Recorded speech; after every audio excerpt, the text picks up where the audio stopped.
Hello, this is News Now, reaching you live from iBrandTV News Studio in Lagos, Nigeria. First, the headlines. President slams Financial Times editor over article on Nigeria. ASU begins mobilization for another strike in universities. Ndlea seizes 22,160 kg codeine, Meth others as Lagos Seaport Mushin raids. Cyclone kills at least 10 in Madagascar, destroying homes and cutting power.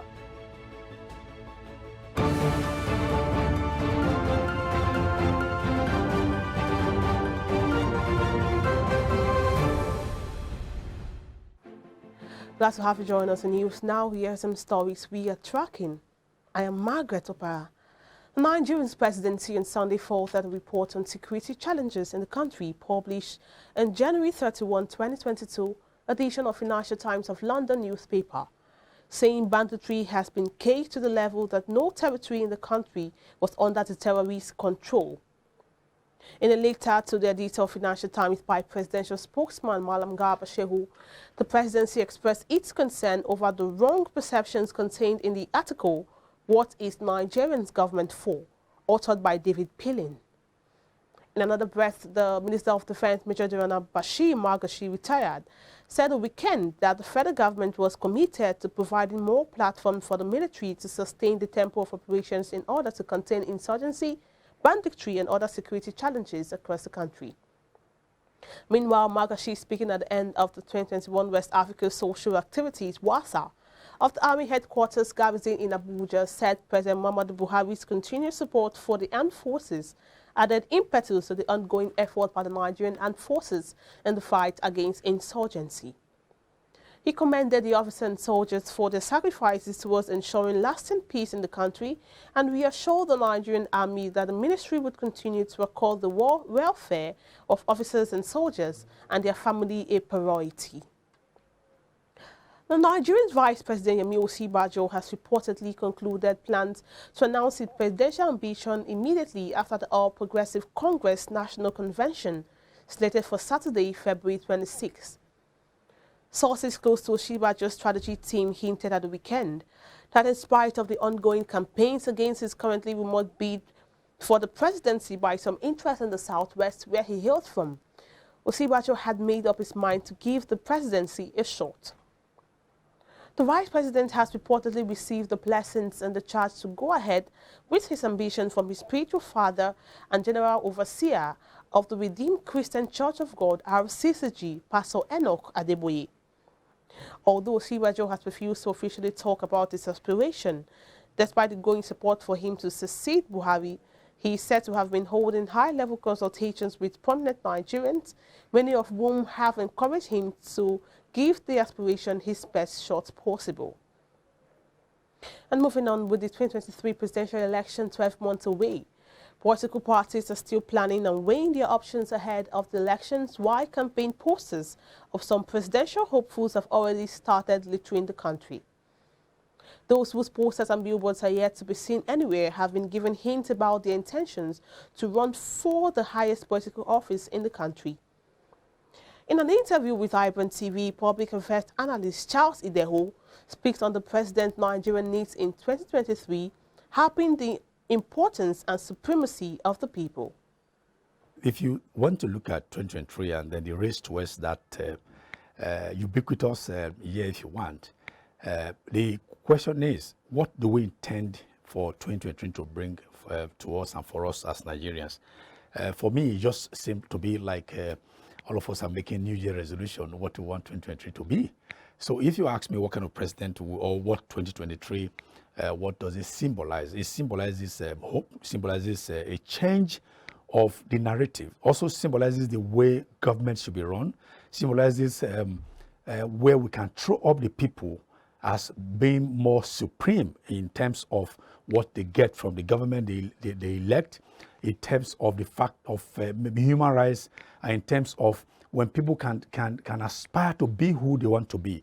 Once upon a time in this country, the people, when they were in primary school, they wanted to be something, and they went to secondary school, went to universities, they actually became what they wanted to be. So in this country, we once upon a time had where dreams were fulfilled. But it doesn't seem to be like that. Today, now, what I do, you are throwing up a lot of shenanigans as leaders. So that's why 2023 is going to be a defining year for all of us, because we're going to be having a change of all these I've mentioned now, all the anomalies. Don't also forget that 2014, we all had hope that we're going to have a change in 2015. 2015 came, the hope appeared to have come, but 1 year into that hope, our hopes were dashed. Not a lot of Nigerians, because people who are feeding fat from this system now, they may disagree. But I think the generation of Nigerians just believe that we ought to be close to El Dorado, just tying the promises of the government at that time to what we have today. I think it's the other way around. Now, still talking election matters, the youth of the All Progressive Congress Southwest has come together to declare their intentions to take over the government. Speaking at the event, federal lawmaker Honorable Shina Pilla said it is time for the youth to champion in the affairs of the nation, as they are equipped with good vision for the betterment of the nation. Also at the event was a special advisor to the President on Youth, Honorable Bashir Ahmed, who said there are a number of youths out there who are ready to be involved in politics, and they must take responsibility in moving the nation to a greater place. What we are saying is nobody should choose president for us. We will choose our own president. The person might be an older person, the person might be a youth president, but we will put the unity and peace of this country at the forefront. We will choose a president that has all the criteria that can take Nigeria forward. That is what I meant. What happened in Port Harcourt the last time when police and NSCDC were facing each other, they are meant to be protecting, the general public. And police is even crying for more people. And police is recruiting people as we speak. Why are they going to be recruiting fresh people when they even have people that are already trained, that they are in NSCDC? I'm not saying that they should scrap NSCDC. Why would they scrap NSCDC? What I'm saying is we need each other as a youth. We might not have as much money as the big politicians have, but we need each other. We need to make our mistakes, correct ourselves in love, and also make sure that in doing that, we still stick together, because there's power in our number, and the most disunited. Just start something today. Just be active, participate, lend your voice, do whatever you can to participate. It's nothing. No effort is too little. No effort is too little. You don't have to participate with money. It can be your time. It can be your expertise. Whatever it is. I think the message is clear. The youth have decided to take their future into their hands. We have the numbers. We have the population. We have everything it takes. And what you're seeing here today is organization. The young people have decided to start to organize themselves, and that's what we need to start to control the narrative. The Nigerian Immigration Service has released the international passport it seized from a former governor of Rivers State, Peter Ndlea. The immigration lawyer Jimo Adamu told the Federal High Court in Abuja that Ndlea's daughter, Ndlea Wosu Iheme, a serving judge of the High Court of the Federal Capital Territory, collected a passport for her father on December 20 last year at the immigration headquarters in Abuja. Adamu, in a motion filed, expedited a letter of request by Ndlea and other evidence showing that he has received the passport. Justice Ian Ekwo, before whom the case came up on Monday, noted that the fresh motion was not yet before the court.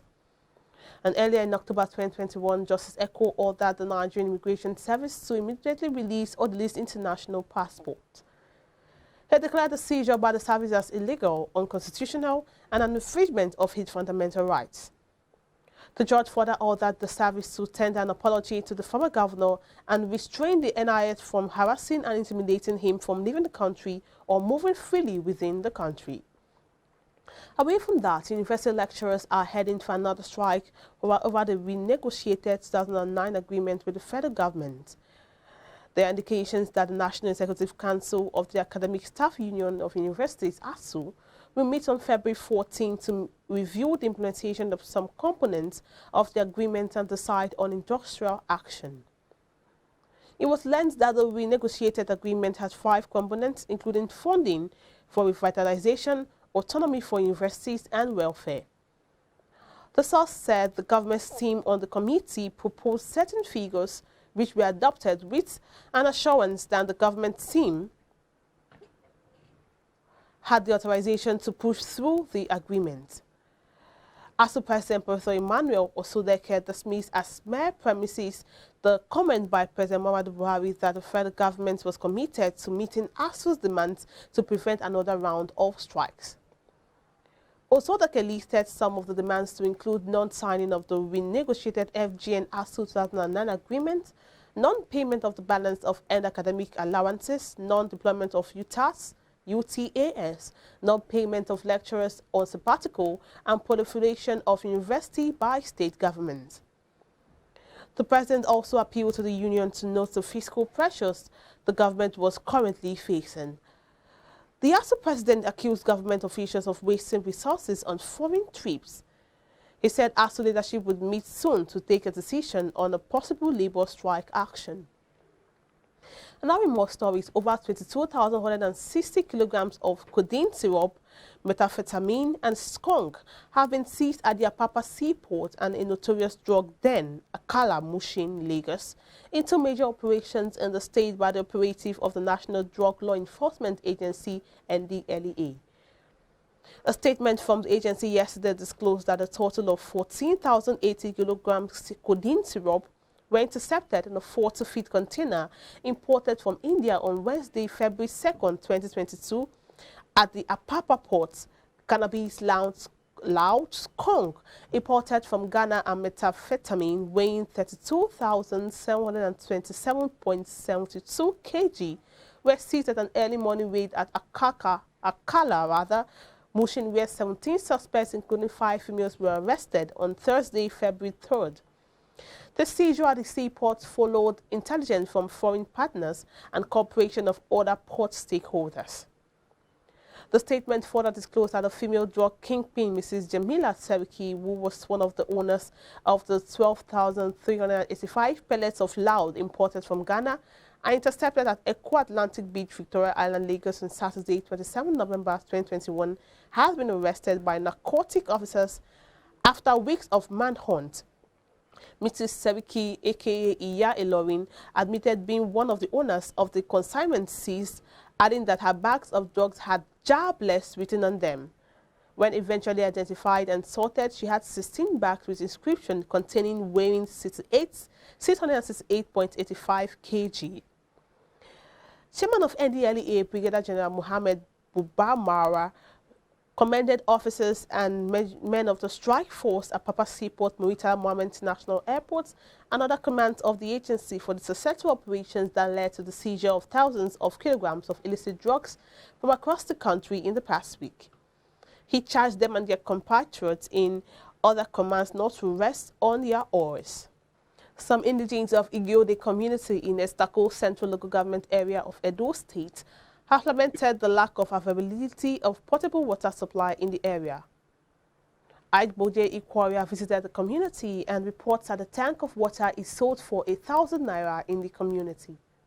A visit to a Igede community reveals that its indigenes travel long distances just to get water to either cook, bathe, wash, or do other chores.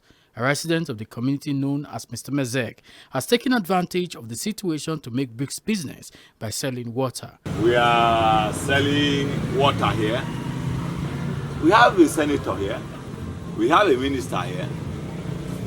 They don't give the problem that is going on. They don't give contract. They don't work with the grassroots to tell them this is where this problem is. This is where we can get water. This is where you cannot get water, and this is what those people need. They don't get to the grassroots. According to Mr. Mazek, a tank of water in the community is sold for between 1,000 and 1,500 naira. It was also observed that some other people get water from Mr. Mazek to sell to residents of the community, a situation he said makes life difficult for members of the community. The whole of December, I was the person who gave the Igode water. Is that true? He put it okay. The one who showed me sock, he was not working. The one who showed me sock at the central area is not working because there's no management. Ndlea community, less than 5 minutes drive from Fuga, the local government headquarters of Isako Central Local Government Area, is begging for portable water supply. Boju Ihworia, reporting for iBrandTV News. The need for Nigerians to look inward and create wealth for themselves by growing their food has been described as one of the ways out of the current hike in the price of food experienced in the country. Iboje Ikwara in this report took a trip to Estako Central Local Government Area of Edo State to take a look at the declining trend in Gari production, one of the nation's delicacy with high income generation. Gari processing involves the peeling of cassava, grinding, extracting water from the grinded cassava with the use of a jack and frying the extracted grains, which with modern technology can reduce the stress of the farmer and make it more interesting.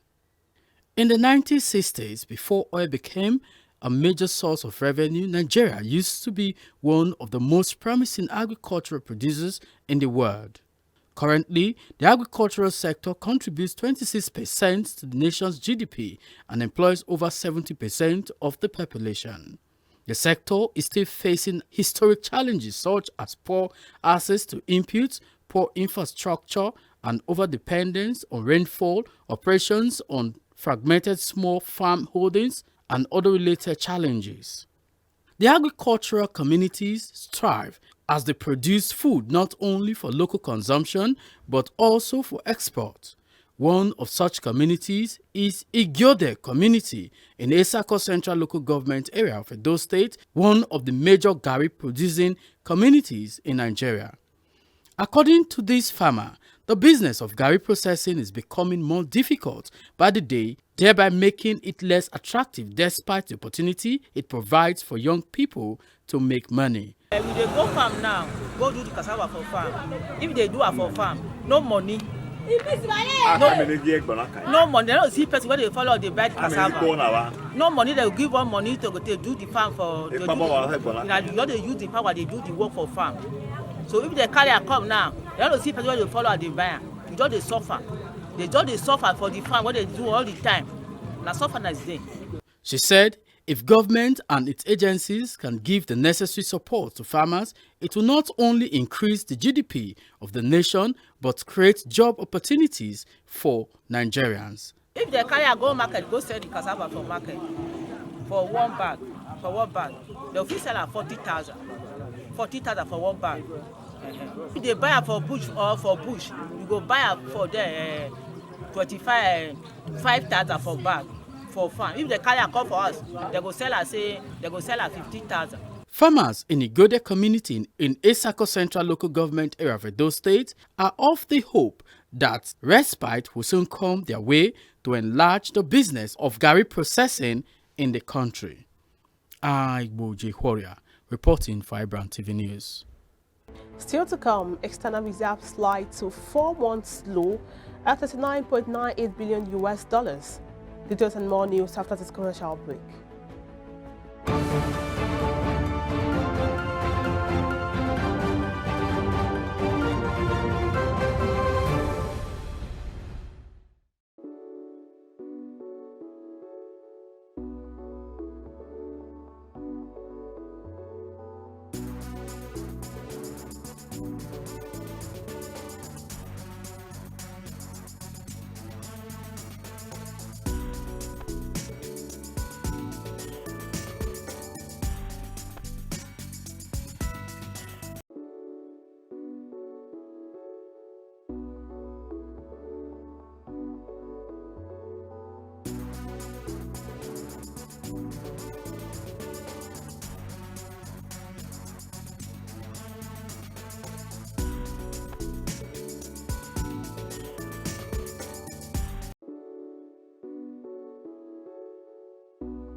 Whatever you do, iBrandTV got you covered with the latest news. On iBrand News Now. It's about making history. Top-notch news analysis. Who knows how many of them that we have in governance? Insightful breakfast show. Welcome to another interesting edition of iBrand Daybreak. Business trends. Hello and welcome to Business 24. Entertainment gist. Hello and welcome to the BTS. Sport review. This is the arena. Fashion tips. This is brands and fashion on iBrandTV. And a lot more. Keep watching iBrandTV as we make your day worthwhile with quality TV broadcast. iBrandTV. Business first. And now on the African scene, a cyclone killed at least 10 people in southeastern Madagascar, the second to hit the Indian Ocean island in just 2 weeks, triggering floods, bringing down buildings and cutting power, officials said on Sunday. Cyclone Pastaria swept inland late on Saturday, slamming into the eastern coastline with heavy rain and wind speeds of 165 kph. It was projected it could displace as many as 150,000 people. The damage from the storm compounded the destruction wreaked by Cyclone Anna, which hit the island with a population of nearly 30 million 2 weeks ago, killing 55 people and displacing 130,000. One of the worst hit towns was Nosy Verica on the east coast, where almost 95% of buildings were destroyed as if we had just been bombed, and floods cut across, an official said. Madagascar's Office of Disaster and Risk Management paid on Sunday 10 people had been killed. State radio had said some died when their houses collapsed in the town of Abalavo, about 460 kilometers south of the capital. And moving on, German Defense Minister Christine Lambrecht said on Sunday she was very skeptical that the country could maintain its troops in Mali amid growing tension between the West African country and its international partners. Germany had some 1,200 troops deployed in Mali as part of a 9-year-old international counter-terrorism peacekeeping mission in the Sahel state. But tensions have escalated between Bamako and its partners after the junta government failed to organize an election following 2 military coups at the arrival of private military contractors of the Russian Wagner Group. European nations have reported restrictions on their counter-terrorism operation by the junta, which in January also insisted that the immediate withdrawal of Danish forces. Lambrecht said trickier relations between France and its former colony were also making the work harder for Germany. And Mali last Monday gave the French ambassador 72 hours to leave the country after its called hostile and outrageous comment by former colonial power France about its transitional government. And now on the foreign scene, the French President Emmanuel Macron flew on to Moscow on Monday, a week's diplomatic move seeking commitment from Russia President Vladimir Putin to dial down tensions with Ukraine, where Western leaders feared to Kremlin plans an invasion. Macron has made a series of frenetic phone calls with Western allies, Putin and the Ukrainian leader over the past week. He will follow up his Monday Moscow visit with one to Kyiv on Tuesday, taking a lot of political capital on a mission that could prove embarrassing if he returns empty-handed. Russia had massed some 100,000 troops near Ukraine and demanded NATO and U.S. security guarantees, including that NATO never admit Ukraine as a member. To counter critics ahead of the trip and take on the mantle of European leadership in the crisis, Macron had been at pains to consult with other Western leaders this time, including Britain's Boris Johnson and the U.S. President Joe Biden. The French president's visit to Moscow and Ukraine comes less than 3 months before a presidential election at home. His political advisors see a potential electoral dividend, although Macron has yet to announce whether he will run. Still on foreign scene, Thailand will have talks on bilateral travel bubble arrangements with China and Malaysia later this month as part of efforts to bolster a steady recovery in its crucial tourism sector.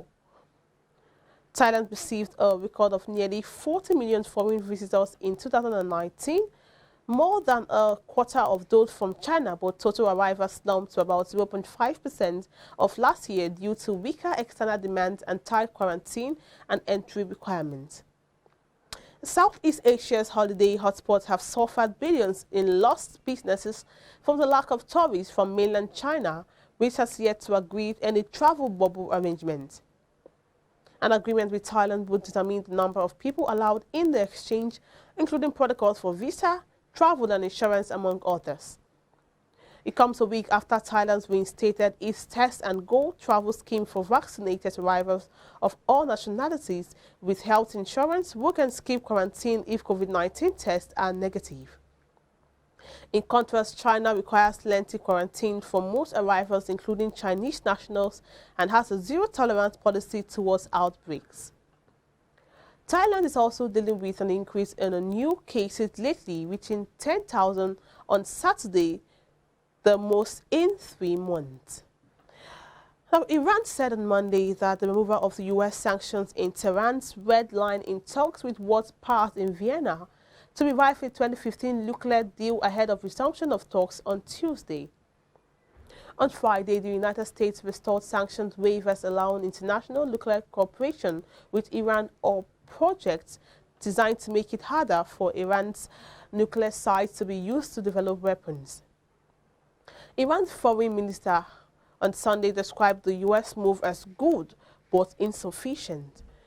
Iran, which denies ever seeking a nuclear bomb, has gradually violated nuclear limits of the nuclear pact in reaction to the then U.S. President Donald Trump's 2018 withdrawal from the pact between Tehran and 6 powers and the imposing of crippling sanctions on Iran. Tehran and Washington have held 8 rounds of indirect talks since April in Vienna aimed at reinstating the deal, under which Iran agreed to curb its nuclear program in exchange of removal of international sanctions that have squeezed its oil exports. The talks paused on January 28 as top negotiators returned to their respective capitals for consultations. Coming up next is business news with Omar Balanli after this timeout.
Most people don't understand the magic of the perfect skin, the allure of a well-pampered skin. We bounce from skincare products to skincare products, from spa to spa.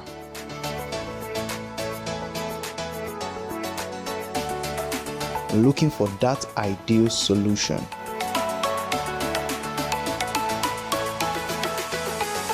I found the solution.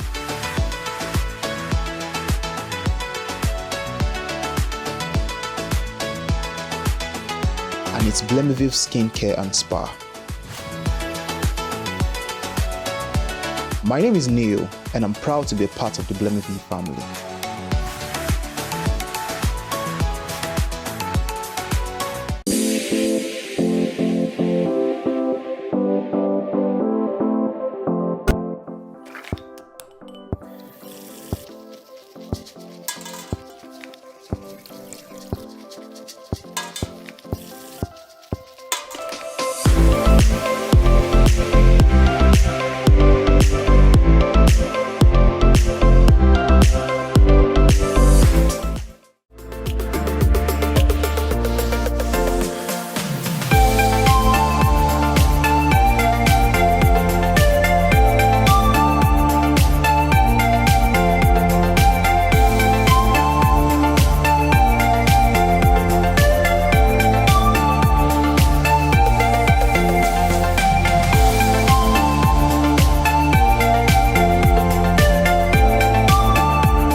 Swift Dry Cleaners Limited, professional dry cleaners, best in dry cleaning and laundry services that meets the needs of our consumers. Yeah, Swift Dry Cleaners Limited. Swift Dry Cleaners Limited. Swift Dry Cleaners Limited. Swift Dry Cleaners Limited. Yeah, for clean wash and quick delivery.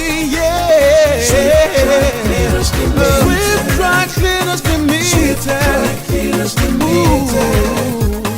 Swift Dry Cleaners Limited. For clean wash and quick delivery.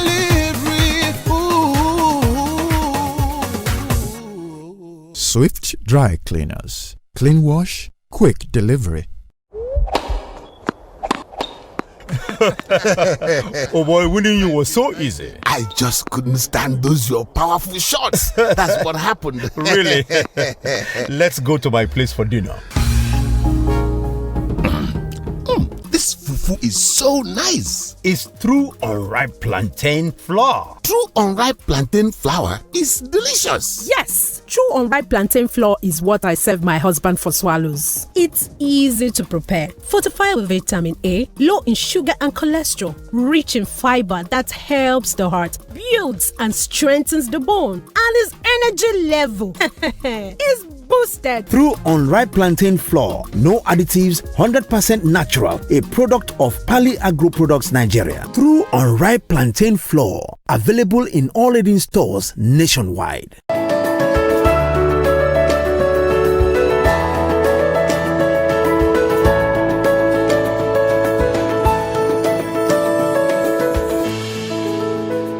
Hello and welcome to Business News. I am Ndlea Adeshui, and here are the stories we're tracking at the moment. An economist has supported the World Bank statement that the federal government of Nigeria did not take any concerted action towards curbing inflation in 2021, despite inflation shock pushing an estimated 8 million Nigerians below the poverty line. Executive Director, Paradigm Leadership Support Initiative, Segun Elemo, added that whatever is happening in the local economy is as a result of the economic policies made by the government. Elemo spoke earlier in the day on iBrandTV's flagship morning show, Business Breakfast. You know, I would assume that the bank is looking, the Apex Bank now is observing both local economic climate as well as international activities regarding economic issues. But the good side, or let me not say the good side, the upside, to the assumption of the Apex Bank is that the price of crude, has increased a little bit owing to the Russia-Ukraine issue that is currently happening.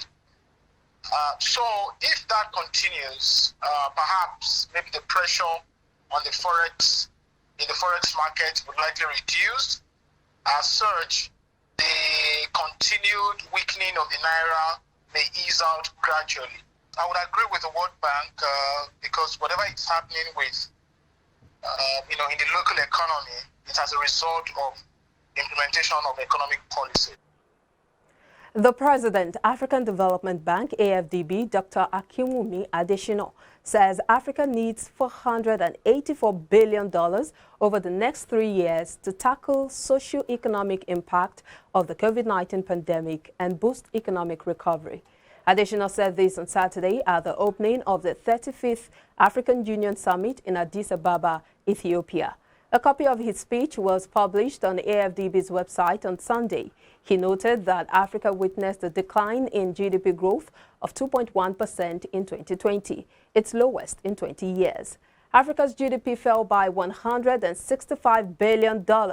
Over 30 million jobs were lost and over 26 million people fell into extreme poverty, he said.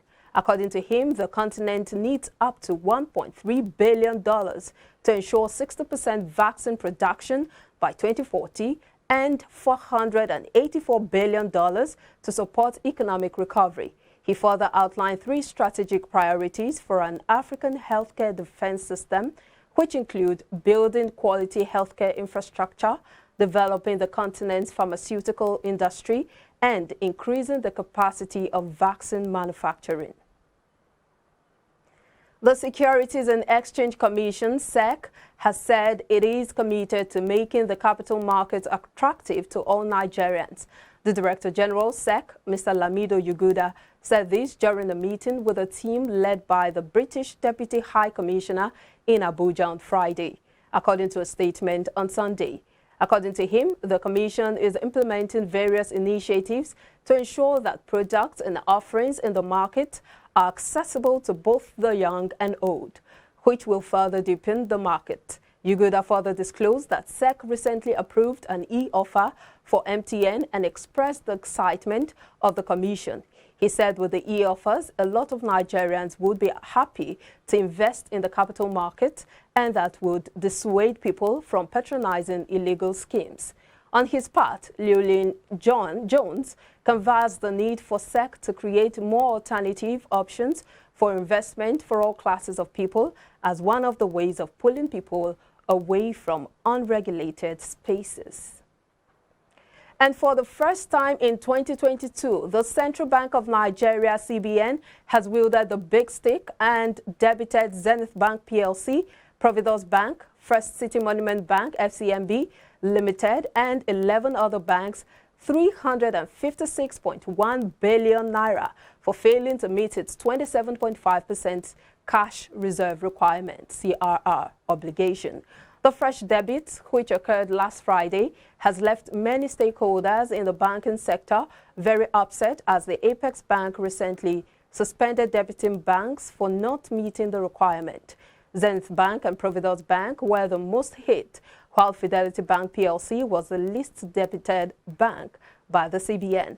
A breakdown showed that Zenith Bank and Providus were debited 170 billion naira, 40 billion naira respectively. Others are FCMB, 39 billion naira, First Bank of Nigeria Limited, 27 billion naira, Guarantee Trust Bank PLC, 20 billion naira, and Citibank, 12 billion naira. Stanbic IBTC Bank, Union Bank of Nigeria PLC, and Polaris Bank were debited 10 billion naira each. Keystone Bank was debited 6 billion naira, EcoBank Nigeria 5 billion naira, Sterling Bank PLC 3.6 billion naira, Fidelity Bank 2 billion naira, and Nova Merchant Bank 1.5 billion naira. The last time CBN debited 16 banks and 2 merchant banks 175 billion naira was mid-December 2021. CBN data showed that Zenith Bank was the most debited bank on November 17, 2021, followed by Access Bank PLC and United Bank for Africa, UBA. The external reserves have fallen below the $40 billion mark to the lowest point in over 3 months. Figures from the Central Bank of Nigeria have revealed. The reserves dropped to $39.82 billion on February 2, 2022 from $40.53 billion as of December 30, 2021. The country's external reserves had jumped from $39.82 billion on October 15, 2021 to a high of $41.83 billion on October 29 on the back of Eurobond inflow and the International Monetary Fund's special drawing right. The country's external reserves rose by $5.12 billion last year from $35.37 billion at the end of 2020, according to CBN data. At the first Monetary Policy Committee meeting this year, the Governor, Central Bank of Nigeria, Godwin Emefiele, said members noted that the continued improvement in the external reserves despite ongoing foreign exchange market pressures. The reserve stood at $40.2 billion as of December 2021. And the Managing Director, Chief Executive, Nigeria Deposit Insurance Corporation, NDIC, Mr. Bello Aksan, has said the corporation will continue to build capacity in procurement processes. Hassan spoke at a 2-day capacity building workshop for management staff of the corporation in Lagos on Saturday.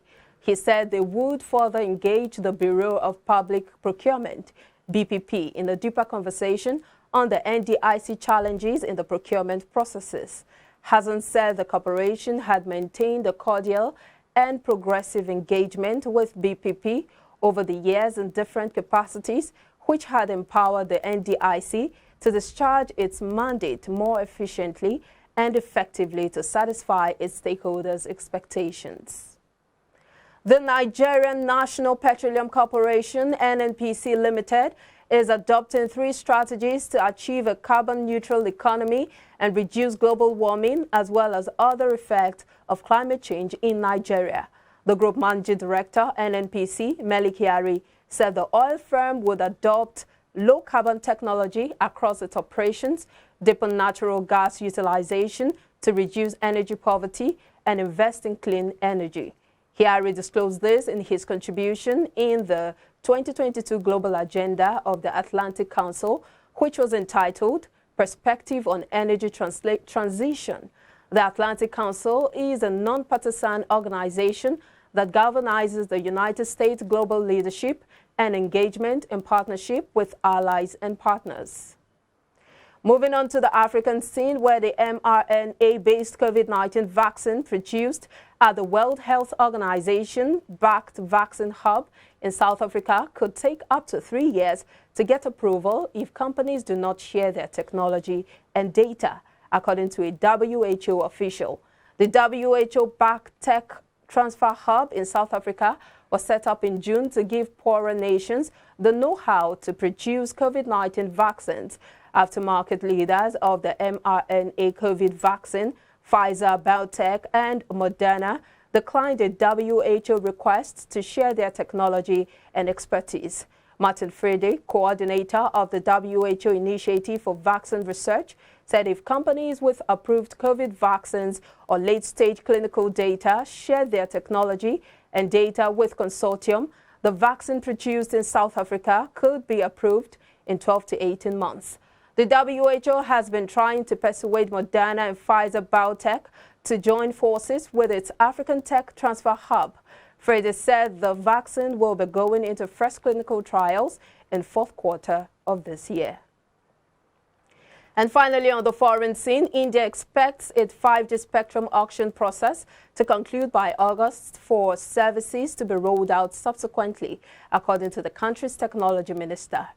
5G refers to the fifth generation of high-speed mobile internet that aims to provide faster data speeds and more bandwidth to carry growing levels of web traffic.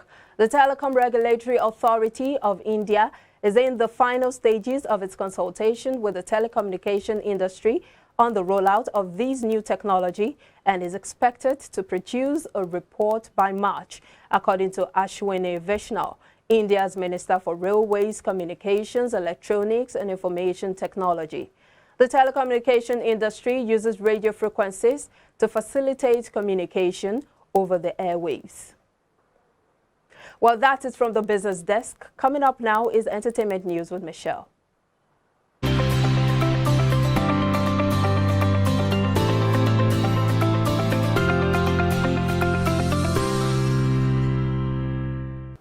Hello, this is Entertainment Business. I am Michelle Abanum.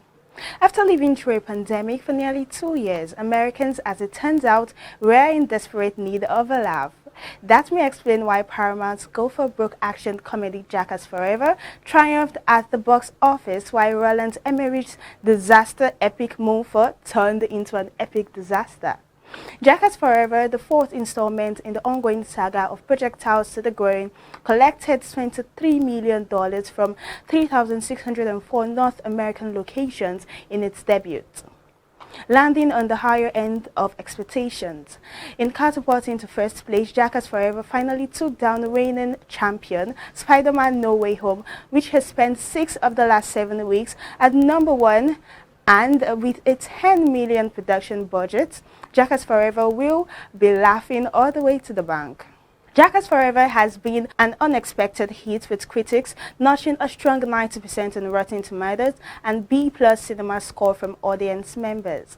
Moving on, Joe Rogan, the popular US podcaster, issued an apology for the second time in a week, this time for using racial slurs after a montage video surfaced showing him repeatedly saying the N-word.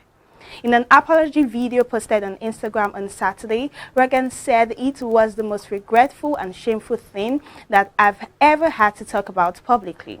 During the video, Rogan said footage that emerged of him using the epithet had been taken out of context but looked horrible even to me, end quote. Rogan's apology came after Grammy Award-winning singer-songwriter Ndlea pulled her music from the Spotify streaming service, which hosts Rogan's podcast, after posting clips on her Instagram feed of him using the N-word. Media reports on Saturday said more than 70 episodes of the Rogan Experience podcast had been removed from the Spotify Technology SA service. And that's it on Entertainment Business. I am Michelle Abanum.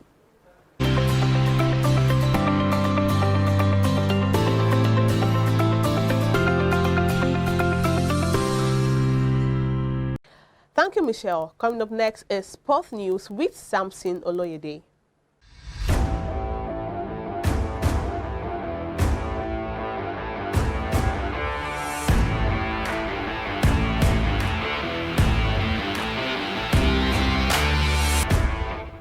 UEFA has concluded the tender process for the sale of its club competition rights by signing deals with Relevant Sports Group and Team Marketing.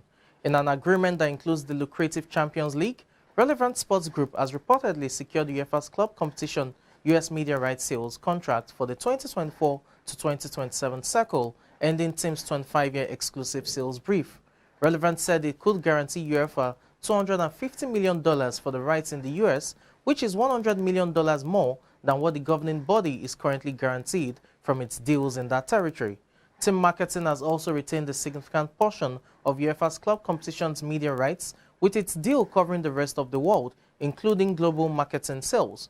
UEFA's club competition rights are projected to deliver more than $4 billion annually for the 2024 to 2027 cycle, a significant increase on the $3.1 billion that the European body brought in last year from its current deals. Relevant and Team will be selling rights to a revamped competition, with UEFA set to introduce changes to the Champions League format. And still talking sports business, David Blitzer's pending investment in a 35% share of the Cleveland Guardians values the Major League Baseball franchise at $1 billion, according to Forbes. The Guardians are majority owned by the Dolan family, which holds 85% of the franchise's shares. The remaining 15% is held by Kansas City Royals owner John Sherman. According to Forbes, the potential deal would see Blitzer acquire all of Sherman's shares as well as 20% of the Dolan family's holding. According to Forbes, the Guardians made an operating profit in the range of mid to high seven figures last year. The franchise also recently extended the lease for their progressive field home until 2036 and are planning a state-funded $435 million renovation of the venue. And finally, on sports business at this hour, Scott Spina Jr. has pleaded guilty to wire fraud, mail fraud, aggravated identity theft stemming from a 2017 scam involving a New England Patriots Super Bowl ring from the 2016 season. In 2017, Spina bought a 2016 Super Bowl ring from a Patriots player who then left the team. Spina sold the ring for $63,000 to a Southern California broker and used the player's information to contact the ring company and order 3 slightly smaller rings designed for friends and family, prosecutors said. Those rings had Brady engraved on them, and Spina claimed they were gifts for Tom Brady's baby, although the quarterback never authorized their purchases, authorities have confirmed.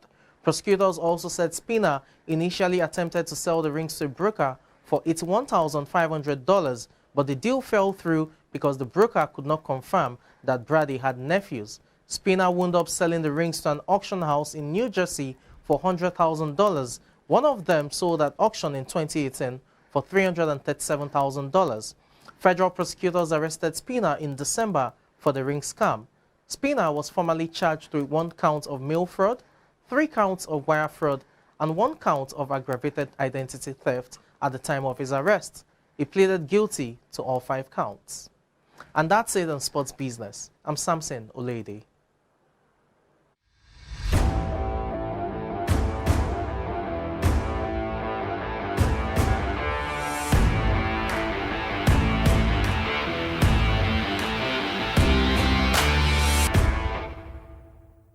Thank you so much, Samson, and that's a wrap on news now at this hour. For more news stories, please visit our website, follow all our social media platforms, subscribe to our YouTube channel, and always do well to tune in to Star Time channel 143 for more business news. My name is Margaret Opa. Thanks for watching.